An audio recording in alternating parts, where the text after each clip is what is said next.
Hello everyone, I am Ifra, hope you are doing well. तो start करते हैं आज का टॉपिक। आज हम पढ़ने वाले हैं टैली ईआरपी में प्रेक्टिसेस ऑफ टीआरपी और टीआरपी एग्जामिनेशन और उसके कुछ ट्रेनिंग के बारे में पढ़ेंगे कि कैसे एग्जाम होता है, क्या ट्रेनिंग होती है, ये सारी चीजें। तो आपको मैं बता देती हूँ, इससे प्रीवियस सेशन में हमने देखिए कौन सा जो हमारा चैप्टर का नाम है, चैप्टर का नेम है इंट्रोड्यूसिंग टैक्स रिटर्न प्रिपेरर, मतलब कि इंट्रोड्यूस किया गया है आपको इस चैप्टर में टीआरपी से। तो हमने 2 सेशन इसके कंप्लीट कर दिए हैं, जिसमें फर्स्ट सेशन में हमने देखा था कि टीआरपी क्या होती है और उसके सारे जितने भी हम टॉपिक्स कवर करने वाले हैं वो आपको मैंने डिटेल लिखवाई थी उसकी। ठीक है, टीआरपी क्या होता है, ये सारी चीजें। तो अभी क्या देखेंगे, टीआरपी स्कीम भी पढ़ लिया है, कितने टाइप्स की टीआरपी होती है ये भी पढ़ लिया है। आज का टॉपिक क्या रहेगा, प्रीक्विजिट्स ऑफ टीआरपी और टीआरपी एग्जामिनेशन एंड ट्रेनिंग, ये दोनों टॉपिक आज हम कंप्लीट कर लेंगे अगर टाइम इसमें सही रहा तो। ठीक है, तो स्टार्ट करते हैं। फर्स्ट टॉपिक है प्रीक्विजिट्स ऑफ टीआरपी। तो सबसे पहले अपने नोट्स को ओपन करेंगे, यहाँ पे नेक्स्ट पेज ही ले लेते हैं यहाँ से।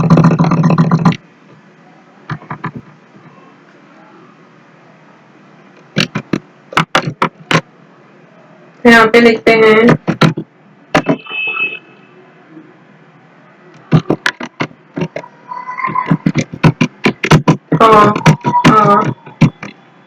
टीआरपी, या फिर पूरा ही लिख देती हूँ, टैक्स रिटर्न प्रिपेरर, क्योंकि टीआरपी और भी कुछ होता है टैली में, कभी आप वो समझे।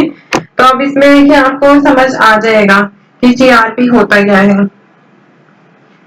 मतलब इसमें मैं आपको क्या बताने वाली हूँ कि एलिजिबिलिटी क्या होती है अगर आपको टीआरपी बनना है। तो सबसे पहले यहाँ पर लिखेंगे, जब भी आपको टैक्स रिटर्न प्रिपेरर बनना होता है तो कोई भी इंडिविजुअल जो उसकी नीड्स क्या होती है, एजुकेशन होनी चाहिए उसके पास या फिर सर्टिफिकेशन होनी चाहिए। तो यहाँ पे मैं आपको बता देती हूँ एजुकेशन और सर्टिफिकेशन कैसा होना चाहिए। तो यहाँ पे सबसे पहले लिखते हैं एजुकेशन एंड सर्टिफिकेशन। तो एजुकेशन में तो आपको पता ही है पढ़ाई नॉर्मल कौन सी होती है, फर्स्ट पॉइंट डाल के लिखते रहते हैं यहाँ पे हाई स्कूल डिप्लोमा, इतना तो मैंडेटरी हो गई, हाई स्कूल डिप्लोमा और इक्वलेंट। ये क्या हुआ,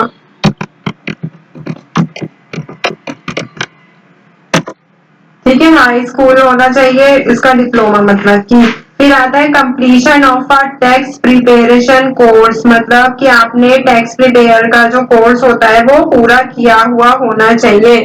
तो मैं यहाँ पे सारा लिख देती हूँ, कंप्लीशन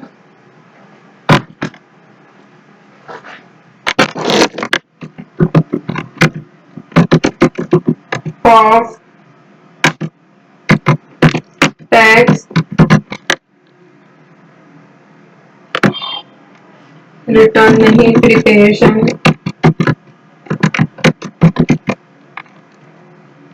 कोर्स और प्रोग्राम अप्रूव्ड बाय, कहाँ से अप्रूव होना चाहिए, इंटरनल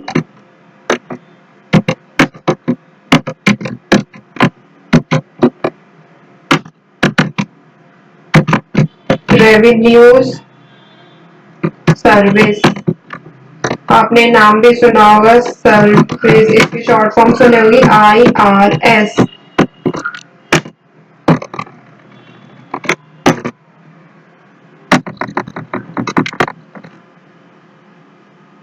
या फिर कोई भी जरूरी नहीं है कि यहाँ से होना चाहिए, और अदर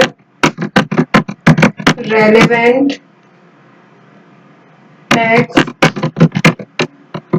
अथॉरिटीज, किसी और टैक्स अथॉरिटी से भी ये हो सकता है। ठीक है, तो यहाँ पे क्या बताया है कि या तो आपके पास हाई स्कूल का डिप्लोमा होना चाहिए या फिर आपने वाला कोर्स किया हुआ होना चाहिए। थर्ड पॉइंट इज ऑब्टेनिंग, आपके पास कौन कौन से सर्टिफिकेट्स होने चाहिए। तो यहाँ पे मैं एक साथ लिखवा देती हूँ, obtaining certifications like first one is annual, पूरे फुल फॉर्म के साथ लिखवा रही हूँ ताकि आपको पता होना चाहिए, ठीक है। फाइलिंग सीजन प्रोग्राम, अगर हम इसके शॉर्ट फॉर्म की बात करें तो शॉर्ट फॉर्म क्या होती है, AFSP, ठीक है। सर्टिफिकेट, आपके पास ये वाला सर्टिफिकेट होना चाहिए, किसका, IRS का। IRS भी लिख देती हूँ ताकि पहचान समझ आ जाए। और आगे क्या कहा गया है, एंड यहाँ पे मैं लिखती हूँ एनरोल्ड एजेंट,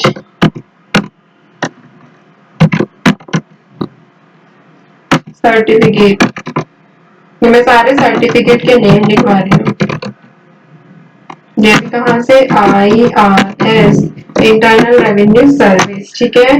मतलब EA का सर्टिफिकेट होना चाहिए। और थर्ड इज सर्टिफिकेट, यहाँ पे मैं लिखती हूँ certified public accountant,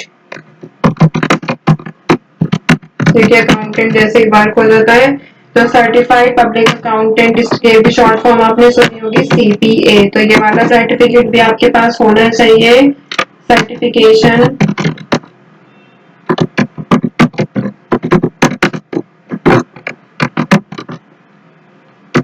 American institute of, ये मैं आगे नहीं लिख रही हूँ, आप बस इतना ही याद रखना, ठीक है। और फोर्थ पॉइंट लिखना है CTP का सर्टिफाइड होने चाहिए। कौन, मतलब कि CTP मतलब कि सर्टिफाइड टैक्स प्रोफेशनल। तो आज हम किसकी बात कर रहे हैं, प्रोफेशनल।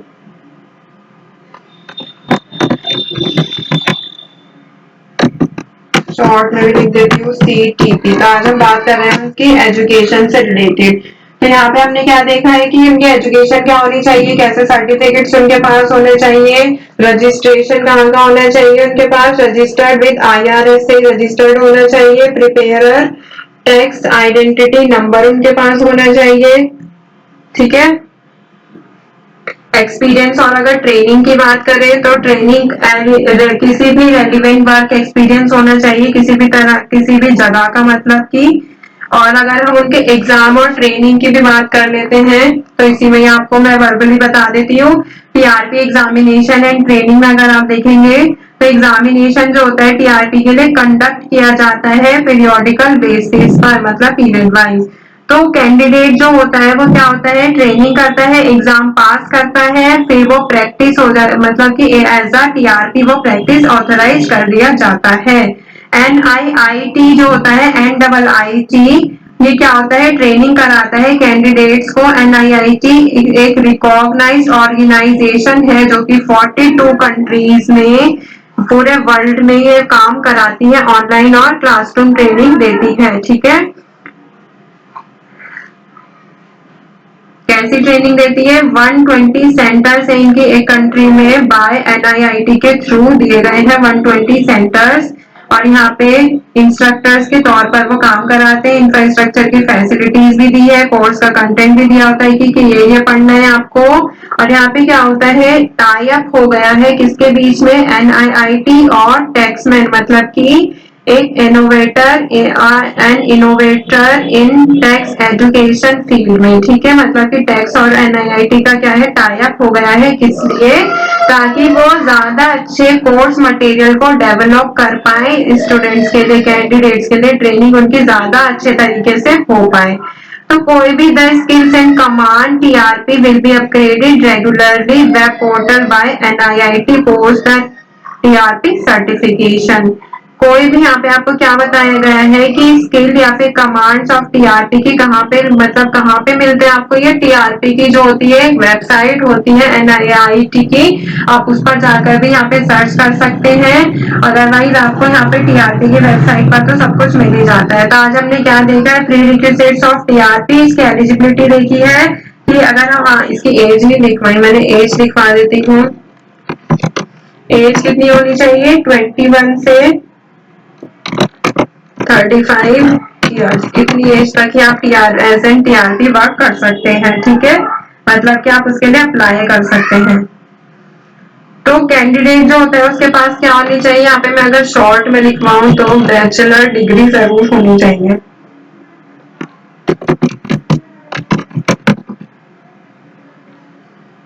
कोई भी रिकॉग्नाइज्ड यूनिवर्सिटी से होनी चाहिए। कौन कौन से सब्जेक्ट्स की अगर बात करें, law, economics, stats, maths, commerce ले सकते हैं, इसमें कॉमर्स तो होता ही है इससे रिलेटेड, या फिर बिजनेस एडमिनिस्ट्रेशन एंड मैनेजमेंट। तो इन सब के आपके पास बैचलर डिग्री होगी तो भी आप टीआरपी में एज एन टीआरपी वर्क कर सकते हैं। तो आप बेसिकली ये भी याद रख सकते हैं कि टीआरपी में एजुकेशन क्या जरूरत होती है, बैचलर डिग्री या फिर इनमें से कोई भी आपके पास डिप्लोमा होना चाहिए, या फिर आप एज यहाँ से देख सकते हैं 21 से 35 ईयर्स तक आप टीआरपी के लिए कैंडिडेट बनने के लिए अप्लाई कर सकते हैं। एज लिमिट भी लिखवा दी है यहाँ पे, टीआरपी के एग्जाम से रिलेटेड इंफॉर्मेशन भी दे दी है। एनआईआईटी जो होती है इसका एग्जाम कराती है, चाहे तो मैं यहाँ पे लिखवा भी देती हूँ एग्जाम की अगर आप बात करें तो। एनआईआईटी जो है ये पूरे कंट्री में कराती है एग्जाम। 142 सेंटर्स है इनके, 120 सेंटर्स है। तो टॉपिक को यहाँ पे एंड करते हैं। नेक्स्ट सेशन में क्या पढ़ने वाले हैं, टीआरपी की क्या क्या ड्यूटीज होती हैं, ठीक है। तो आई होप आपको क्लियर हो गया होगा, एजुकेशन से रिलेटेड ही पढ़ा है आज हमने, आपको पता चला इससे रिलेटेड इंफॉर्मेशन। तो टॉपिक को यहाँ पे एंड करते हैं, मिलते हैं नेक्स्ट सेशन में। Stay tuned and thank you.